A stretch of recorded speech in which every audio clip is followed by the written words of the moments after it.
नमस्कार दोस्तों, हमारे चैनल बुंदेली यात्रा में आप सभी का फिर से एक बार स्वागत है। रविवार की यात्रा के लिए आज हम फिर से निकले हैं अपने ललितपुर से करीबन 40 से 45 किलोमीटर की दूरी पर स्थित तालबेहट तहसील की ओर। तालबेहट तहसील में देखने योग्य तो ऐसे बहुत से स्थान हैं, लेकिन हम आज मुख्यतः जा रहे हैं तालबेहट का किला देखने के लिए।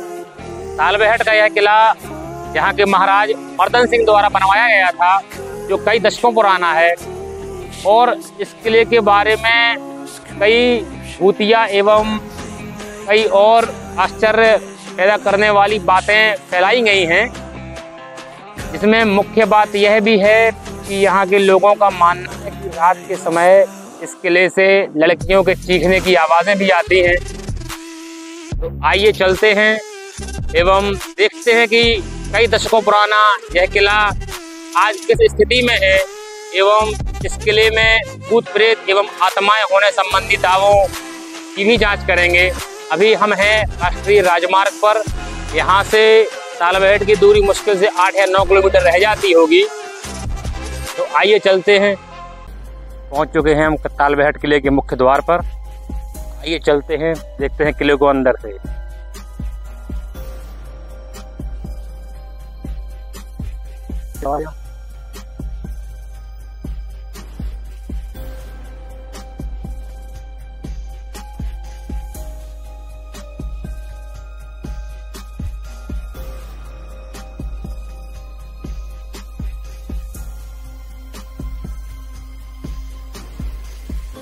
किले के अंदर पहुंचकर सबसे पहले हमें दिखाई देती है करीबन ये 20 से 25 फीट ऊंची पत्थर की दीवार एवं एक और प्रवेश द्वार, इसके अंदर से होकर किले के अंदर पहुंचेंगे।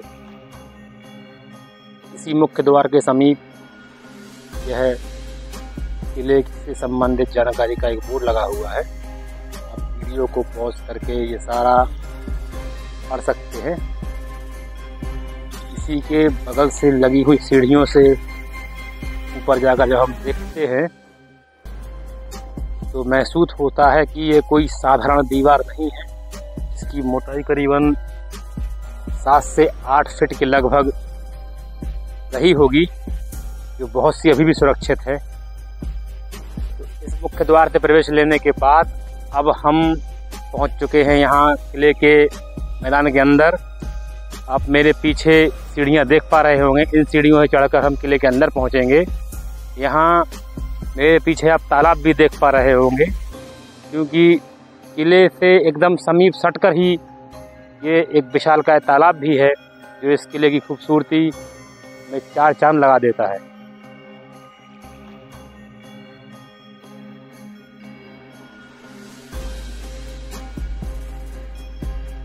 एक और लोहे का दरवाजा हमें यहाँ लगा हुआ दिखाई देता है। इसी के साथ हम आ जाते हैं किले के अंदर।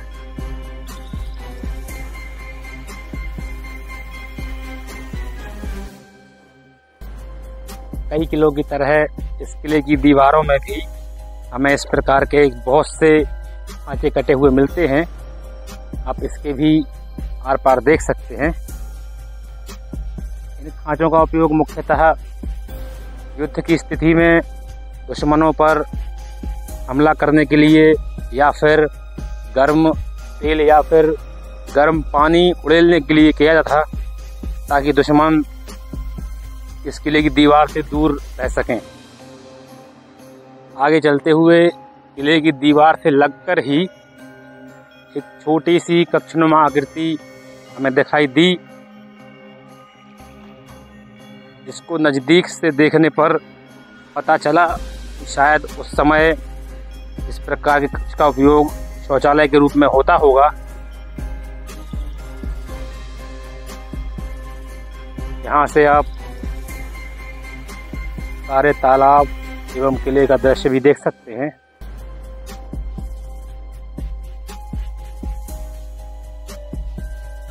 किले के ही एक बुर्जनुमा आकृति के ऊपर, यह लगभग किले की ऊंचाई पर ही है। यहाँ से आप नगर तालबेहट का संपूर्ण दृश्य देख सकते हैं, जिसको यहाँ से सारे नगर पर दृष्टि रखना एकदम आसान हो जाता है। आइए आप भी देखिए।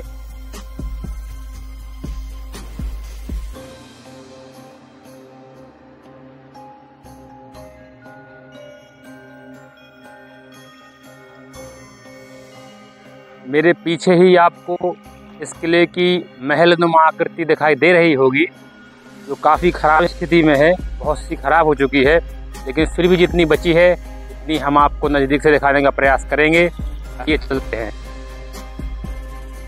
इस किले के अवशेषों में आप इस प्रकार की डिज़ाइनें एवं पुराने निर्माण कला के उन्नत काल को महसूस कर सकते हैं।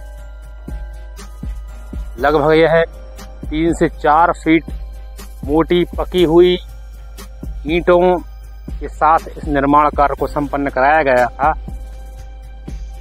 जो आज हमें काफ़ी खराब स्थिति में देखने को मिलती हैं। एक कक्ष यहाँ भी है, इसकी छत समय के साथ गिर गई है। कुछ और अवशेष भी यहाँ गिरे हुए दिखाई दे रहे हैं। कुछ दीवारें आपको अभी भी अच्छी स्थिति में दिखाई दे रही होंगी। इस आंगननुमा आकृति को भी आप देख पा रहे होंगे। यहाँ नीचे भी पक्का फर्श किया गया है। यहाँ शायद मीटिंग हॉल या सभागृह रहा होगा, क्योंकि जिस प्रकार की इसकी बनावट है, कई लोगों के बैठने की व्यवस्था यहाँ आराम से की जा सकती है। मेरे पीछे आप इस किले का बहुत सा अवशेष देख सकते हैं, जो समय के साथ संरक्षण ना होने की स्थिति में धीरे धीरे खत्म सा होता जा रहा है। स्थानीय निवासियों से यहाँ रात को आने वाली लड़कियों की चीखों के बारे में बात करने पर हमें यह मालूम चला है कि यहाँ के राजा मर्दन सिंह के पिता के द्वारा स्थानीय निवासी 7 लड़कियों के साथ यहाँ अत्याचार किया गया था। इसके परिणाम स्वरूप लड़कियों ने यहीं के किसी बुर्ज से कूदकर आत्महत्या कर ली गई थी। तब से उन लड़कियों की आत्मा इस किले में श्राप के रूप में कैद होकर रह गई है। कई बार स्थानीय निवासियों ने रात के समय लड़कियों की चीखों को स्पष्ट रूप से सुना है, और इसके स्थानीय निवासियों के द्वारा इस किले को भूतिया भी माना जाता है। यहाँ से आप सारे तालाब को भी आराम से देख सकते हैं। अभी फ़िलहाल गर्मियों का मौसम है, इसलिए तालाब में पानी काफ़ी कम है। इसका भराव करीबन मुझे जहाँ तक ज्ञात है 3 से 4 किलोमीटर के लगभग एरिया में रहा होगा। आइए चलते हैं, थोड़े और आगे बचे हुए कक्ष का निरीक्षण करते हैं।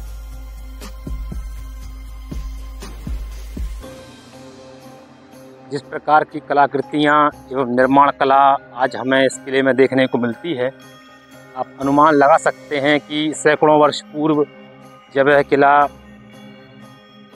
निवास या फिर अन्य कार्यों के लिए प्रयोग होता होगा, तब इसकी क्या रौनक रही होगी।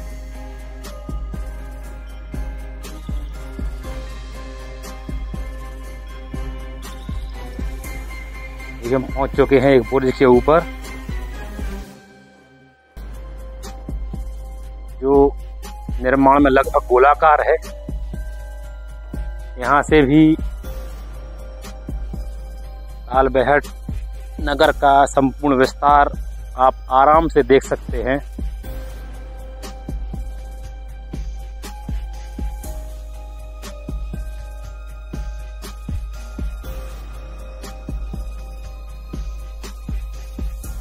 बुर्ज के समीप ही एक छोटा सा कक्ष एवं छोटा सा द्वार दिखाई देता है, जो हमें